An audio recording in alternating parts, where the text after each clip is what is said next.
Welcome back. Now let's get into the conversation. We still have with us in the studio Barrister Darlington Agumo, and virtually we're being joined by Shettima, who's a journalist and a public affairs analyst as well. Now, Nigeria's petroleum imports from Malta rose by 342% in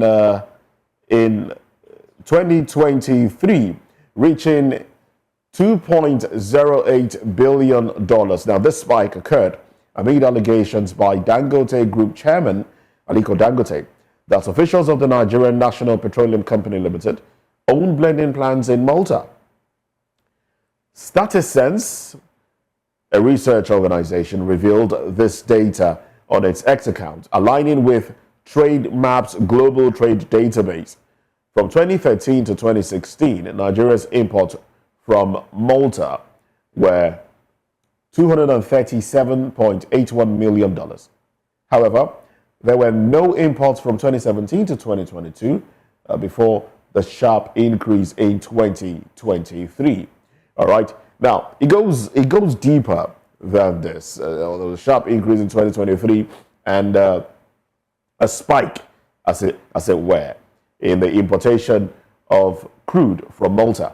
And now we're also talking about some of these products coming into the country being substandard.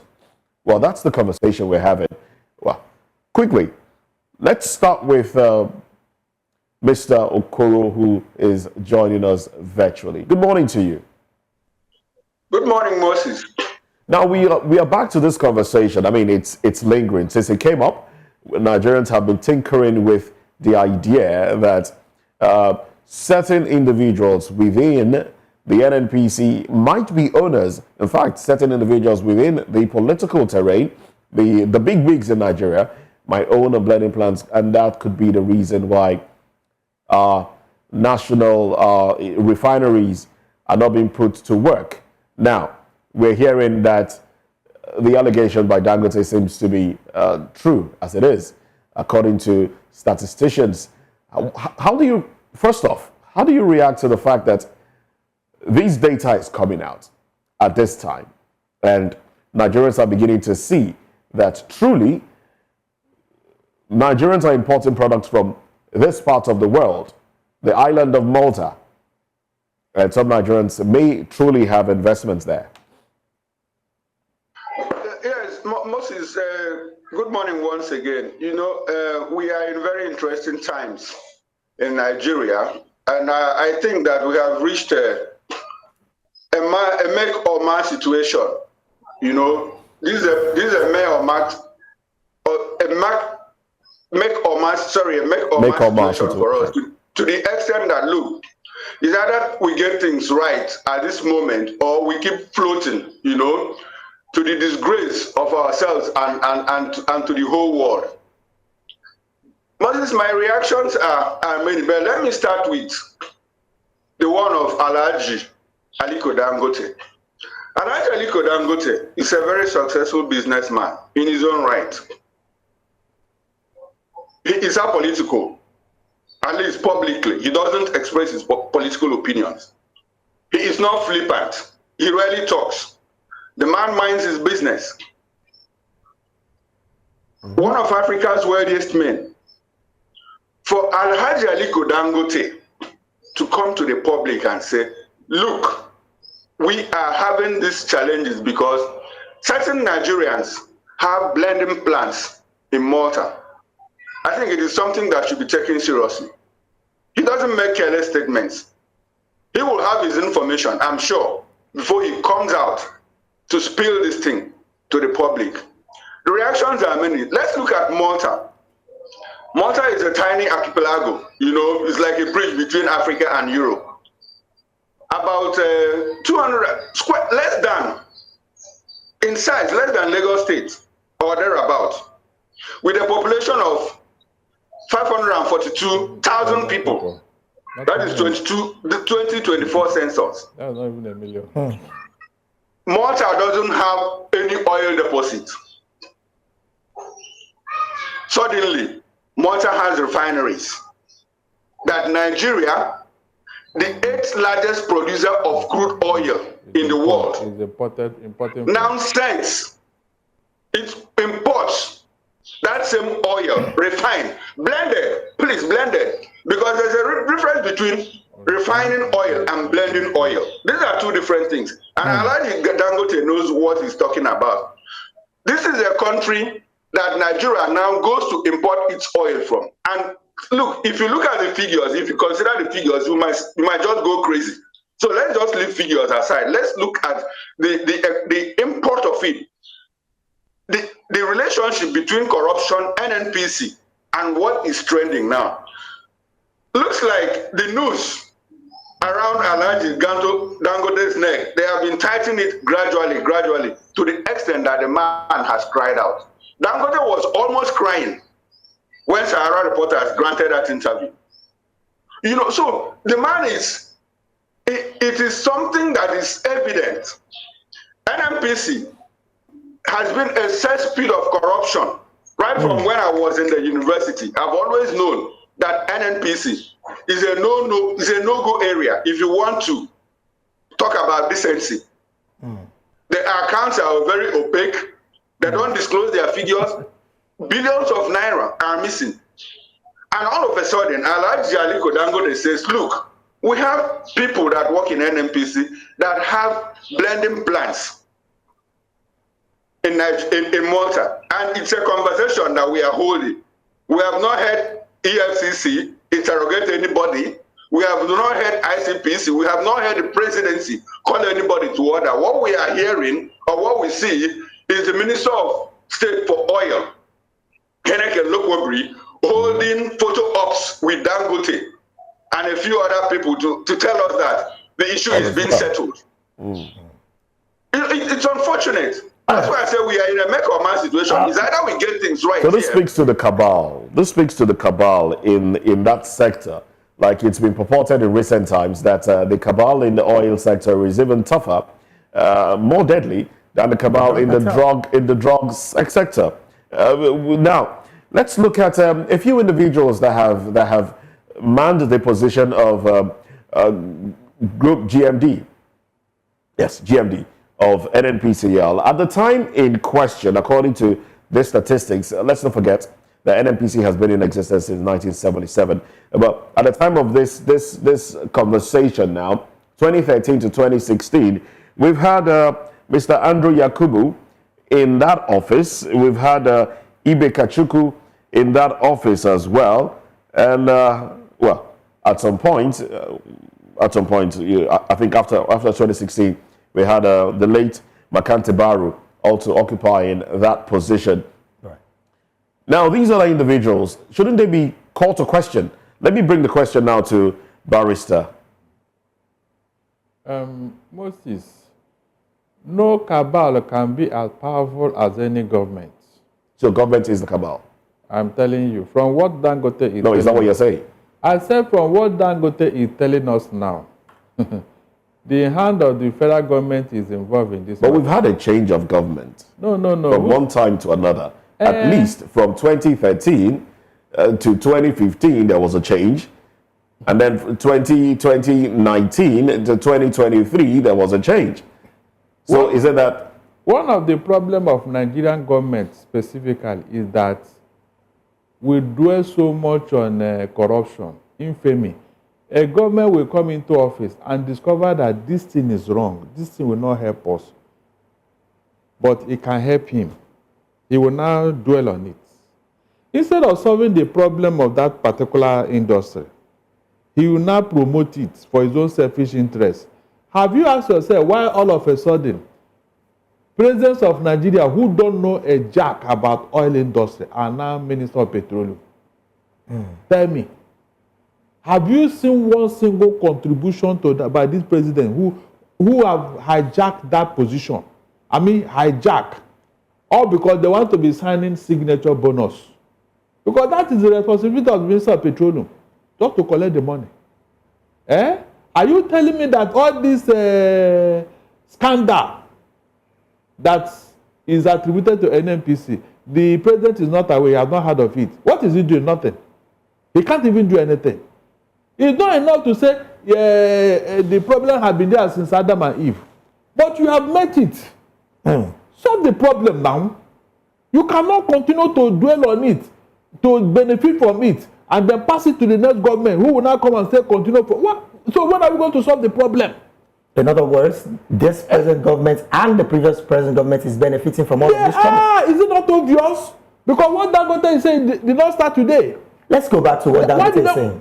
What he's saying is that someone want to kill his refinery so that they can continue to import. Now, Barrister, it's interesting to also note that on this show we had a big player in the oil and gas sector who did mention that the NMDPRA does not have a testing plant or a testing lab rather. And the same NMDPRA is coming to say that Dangote's product is substandard. Exactly. Where did they get those facts from? That is it. And at this point, my question now would be, why do you think nobody is being questioned by any of the anti-graft agencies, even to this point? Because all of them are involved. David, all of them are. You see, that NNPC is like a cash cow. That is the highest revenue earner for the country. So everybody is chopping from there. That's why nobody wants to even challenge Dangote from what he's saying. He said, go and test. Get the oil imported and get my own. Test it. Go to any lab, any standard lab. He said, the man is even said that the testing lab they have is the best in the whole world. He said it. Why is it that nobody have challenged him on those things? All of a sudden, those who were running their mouth to demarcate the man, they have shut up. They are no longer talking. The National Assembly suspend this man who was trying to demarcate Dangote. Have he been suspended? The answer is no. Mene Kyari, who has been there, do you know that Mene Kyari registered NNPC as a student? Are you aware? A student, he registered that NNPC to tell you that the foundation of NNPC was corruption on his own. Corruption on his own. The foundation of NNPC was corruption. That is why it will never yield any dividend. When you lay a foundation for a project, for for a company with corruption, what do you think will come out of that place? Corruption. Imagine a student registering a company for the whole Nigeria. In fact, when it was registered, there was no address. If you read the story of NNPC, how it started, you will shed tears. So I am not surprised what is going on there. Remember, Buhari was the first chairman of the NNPC. Remember, it was under his word that a certain $2.8 billion was missing in 1978-79. That thing caused a lot of hoopla. The National Assembly under Saraki's father, their solution of Saraki, they were investigating that money because they wrote to Midland Bank, who now replied that yeah, they saw a certain 2.8 billion that the owner is what they are trying to, that the money came from Nigeria. 2 weeks into that investigation, Shagari's government was toppled. Who benefited from it? Who took over from Shagari when it was toppled? Barrister, I want to find out, can Aliko Dangote's allegation, can it be substantiated legally by individuals or NGO, since the government does not look like they want to do anything as regarding this legally? You can't even do anything. Because let's also face it that right now they're a limited company. You can't do anything because you see, I don't know why government is still holding on to an NPC. I've said it here. I said that will tell you that place what do you suggest should be done to it? Was built for corruption, because Nigerians should be asking themselves, a place that has been made a private company, why is it the sole importer of our food dictating the price? Look at the network, the communication industry. Is there anybody that the Nitel is gone? That one is there. So both MTN, Airtel, and Glo, are they not acting independently? Okay. Why is NNPC still dictating the pace in the oil industry in Nigeria? All right. Something that has gone private. Now, let me come to Mr. Okoro again.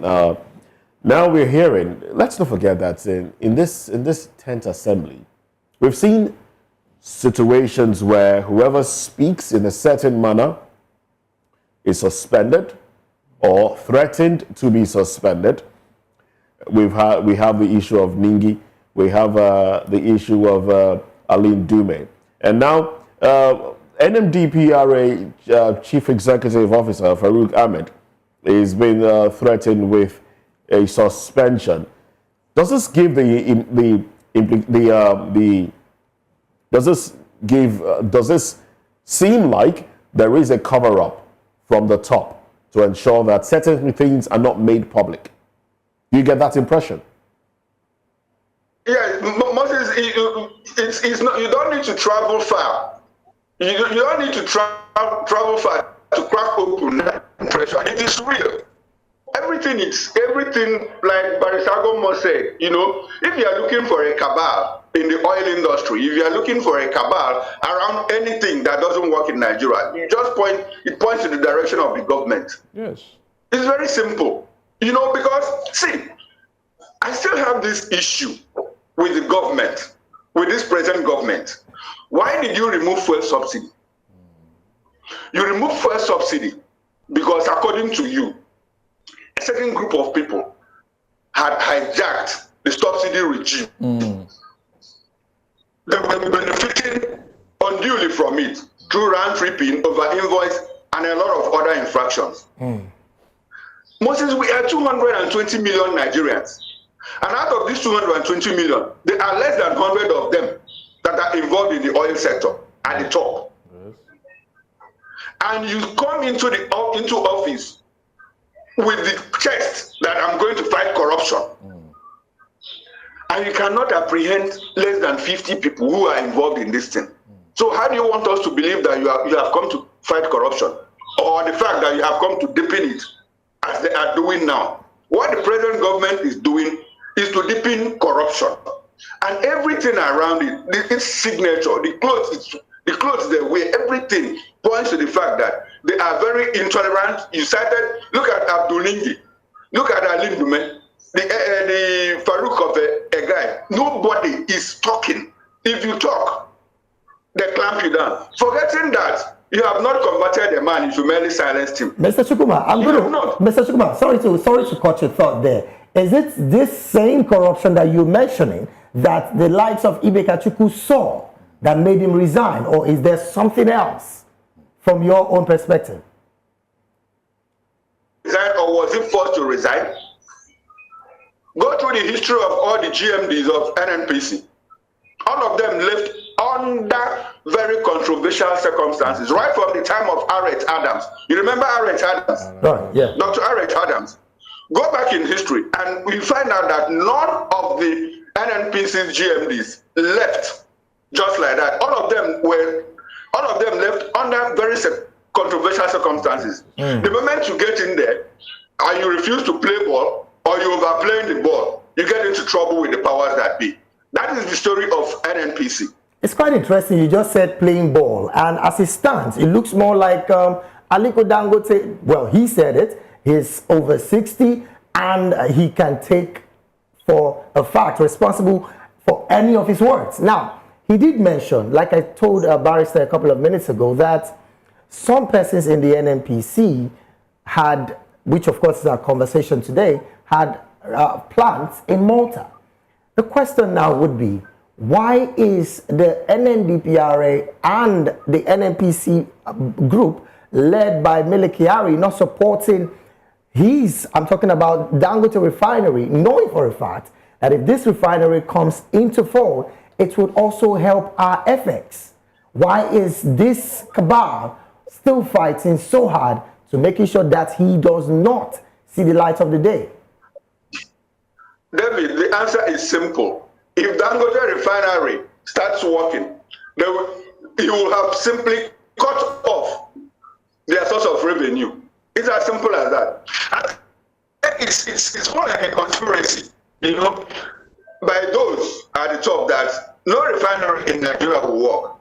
I started my career, you know, as a young graduate in Port Harcourt, you know, with an oil servicing company. I was a client service executive, and we were involved in turnaround maintenance of the Port Harcourt refinery. David, if you see what goes on during the turnaround, you discover that the plan has been stretched, that no refinery will work. You see people put in quotations for millions of naira and in dollar components for contracts. Those people are paid upfront. Those contracts are not executed. And every other 2 or 3 years, a huge sum, humongous amount of money is voted for turnaround maintenance. The same thing goes on in the 2 refineries in Port Harcourt, the one in Warri, the Kaduna refinery. That one is more like it's a petrochemical refinery. Even the element petrochemicals is still bogged down by the same problem of releasing money for turnaround, people pocket the money and walk away. That is exactly what is happening to Dangote refinery. I made an analogy the other day. We were importing fuel because we didn't have a refinery. Now we have built the largest refinery, so to say, in the world, and we are now importing crude oil. What kind of, is it not an embarrassing paradox? It's laughable. It's the story of our life. It's laughable. So it is very clear that the cabal, they do not. If the Dangote refinery comes on stream, it is going to cut off the man is evidently frustrated. If you look at his photo ops recently, he's lost weight. I'm telling you. It shows clearly. And the man is frustrated. Yeah, more gray hair is coming out. I'm telling you, so let it not be that the plan is to crumble him. So you don't think this is the plan is to crumble him. He has pulled out of the steel. Okay. The man, he has just said one thing. He has not said as many as he should. Probably, if they keep tightening the news, the man will be forced to say much more. And look at he was waiting the other day. My friends told me to invest outside Nigeria. And that is another conversation altogether about corruption. We have corrupt leaders all over the world. Let me give you 2 instances. We had Rafael Trujillo. He was the president of the Dominican Republic. He was corrupt by every standard. He was a dictator. He was an oppressor. But this man is reputed. His country still regard him as one of their founding fathers because he industrialized. He went into green energy, even well ahead of United States and other countries. Trujillo industrialized Dominican Republic. When Duvelia, Papa Doc, was stealing money and keeping in France, Trujillo was taking money from his people and investing inside the Dominican Republic. Today is about one of the best countries in Central America, in the Caribbean. Look at Suharto, what Suharto did in Indonesia. Suharto was a corrupt leader as well. But all the money he stole, he invested in Indonesia. In our own case, $12 billion, Switzerland, $2.8 billion, London. This is dollars, billion. Now, let me, to stay with you a little bit longer. To stay with you a little bit longer on this one, is this action by political office holders and certain Nigerians taking the monies from Nigeria to invest in other climes, as it is, other countries are now pleading with Dangote to come invest right there. Is this an act of wickedness or the fact that, please help me make sense of it, really. Is this an act of wickedness on the part of leaders in Nigeria to ensure that they don't invest the monies gotten from Nigeria in Nigeria? Or what exactly could be the mindset of these individuals, if you can, shine a beam light into that one? Moses, if there's any superlative that is worse than wicked, I think that is what we should use to qualify our leaders. If there's any superlative that is worse than wicked, let me bring to your information. One of the headlines today from one of the dailies says federal government lost $10 billion to oil theft, vandalism in 7 months. How do you react to that headline, we are looking Barrister? Moses, sorry. Go ahead. This is quite laughable. $10 million. Indeed. Billion in 7 months of oil money. We have a navy that is the pride of Nigeria. That should be the pride. We also have Tantita, who is constantly. We have a coastline. We have a coastline. We have a shoreline running into hundreds of kilometers that is unprotected. And every year, We have huge sums of money located to the Ministry of Defense, yet our Navy cannot protect our shorelines, our coastlines, where ships come bait and steal our oil and go back. Moses, you and I are little fries if it comes to stealing of oil. We know the people that are involved. And I expect the DSS to crack it open and tell us the people. If they can tell us the people behind the August 1 protest, they should be able to tell us the people behind oil theft. All right, then. That is it. All right, then. Barrister, I mean, Mr. Chukwuma just said it now. The DSS, if they can tell us the people behind the August 1st protest, why can't the DSS also tell us who are responsible for our oil theft? $10 billion is not a child's play.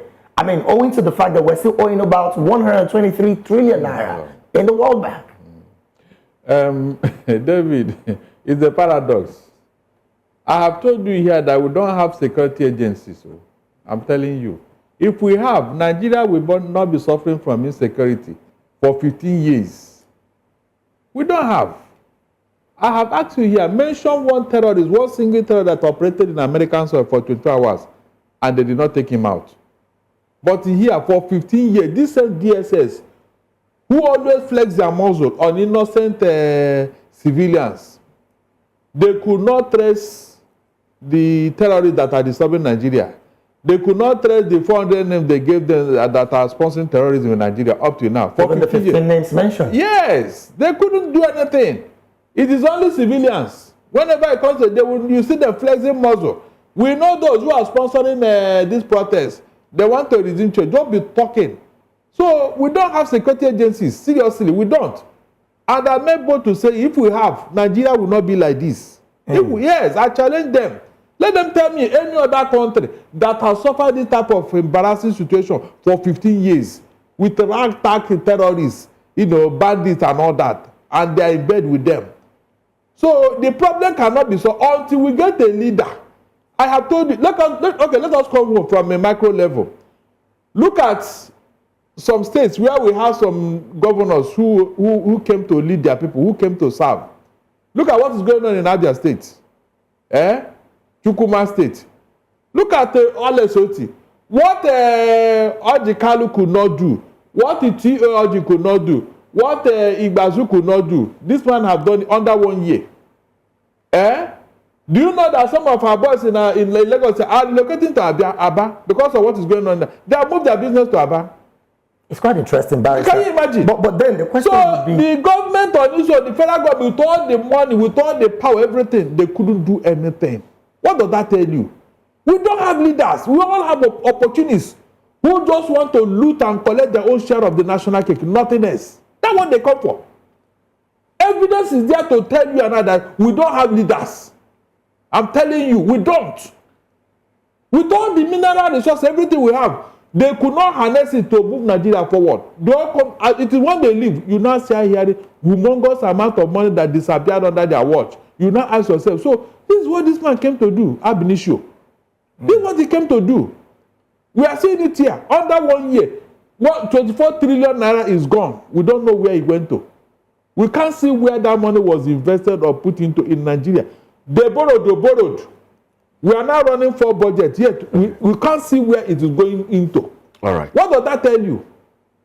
If these people really want to work, my dear, they have all the opportunity, they have everything. The money is there. What does that tell you? You say. Let me quickly ask this question to Mr. Okoro. What does it tell you? I'm going to pick it from there. In recent times, we've had revelations of vessels taking crude from the waters of Nigeria. Just the other day, 2023, actually, we heard about one MT Tura 2 having 150 metric tons taking crude from Nigeria's Escravos around and was intercepted in Ondo State.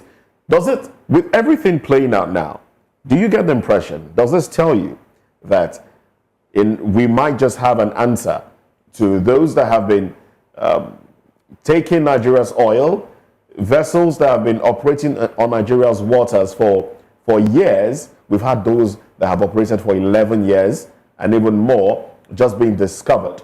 Some of them were, blown up when discovered. But does this revelation now tell you that we might have answers to those that have perpetrated this evil on Nigeria?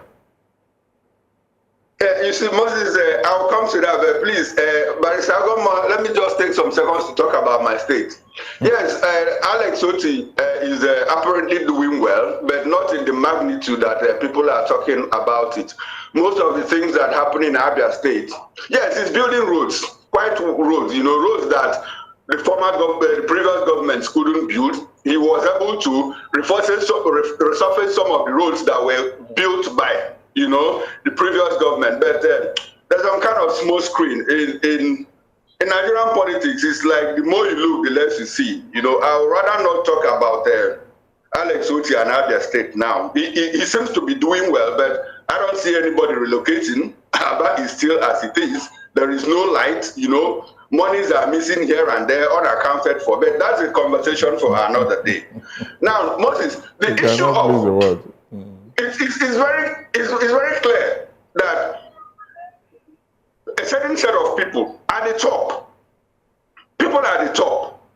are involved in this oil theft. But if you ask me whether the revolution will lead to something, it might not. Because the thing about corruption is, if you fight corruption, it fights back. And the process of its fighting back, it comes with a stronger force, because the people that are involved are not little fries. They are big guns, top people that are in control of the security apparatus of this country. We were trying to get a lead about the particular people that were stealing oil. What happened? The Navy went there and blew up that vessel. Every information about that vessel, everything concerning it that would have led to more revelations, disappeared with it. So it might be quite difficult, to say that because of these little discoveries, they will suppress that information. They will not, because they will not bring it open, because these are the people that are in charge. They are in charge of the Navy.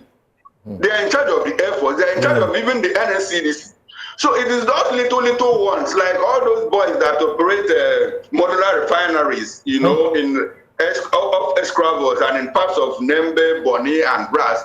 Those are the ones, that they are able to conquer. Okay. Can you?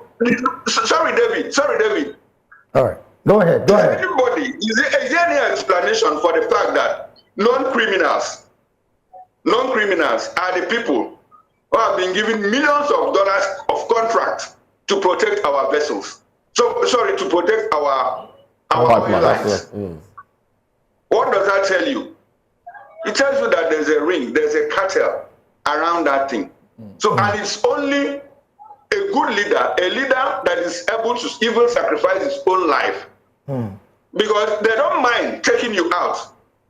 If it gets to that point, they don't mind taking you out. So we need a leader who will be like a judge, blind. He will close his eyes and make sure that, look, this oil theft stops. That is the only solution. Okay.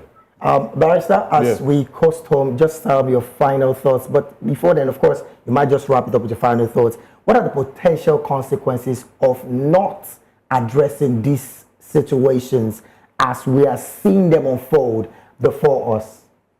The consequences is that your economy will continue to go down. Do you know the most painful aspect of this thing? The IOCs, who are foreigners, are even dictating the pace. Dangote said that they are the ones who refuse to give him crude. And your federal government is aware. This is something that is in your own land, on your own soil. But the Shell and Co., all of them, they have teamed up to make sure that Dangote refinery does not work. You can imagine, and the federal government cannot put their foot down and say, no, this is our own. You must not do this to him. All the revelations Dangote have brought up, did you see the federal government address it? They will not address it. They will never address. So the economy will continue to go down. That's just the simple explanation. Because your cash cow is being what? Milk. They are making your cash cow to death. All right. All right. Well, thank you very much, gentlemen. But we'd like you to stay with us as we get into another conversation. Now, Chukwuma did point to something as to why known criminals are given responsibility to protect national assets. Oh, well, another individual, Sam Amadi, also pointed to this. He is the director of the Abuja School of Social and Political Thought. He says, Nigeria has no future with thieves as leaders. Yes. These were his words. I'm telling you. Let's look into that. Because that Antita you are talking about, that nonsense actor, is even a fugitive. Tompolo. Okay, he has been sentenced by court. The man has been sentenced in absentia. We'll come to that but conversation. The federal government is doing business with him. Let's come to that conversation in the course of time. Stay with us. We'll be back after this break.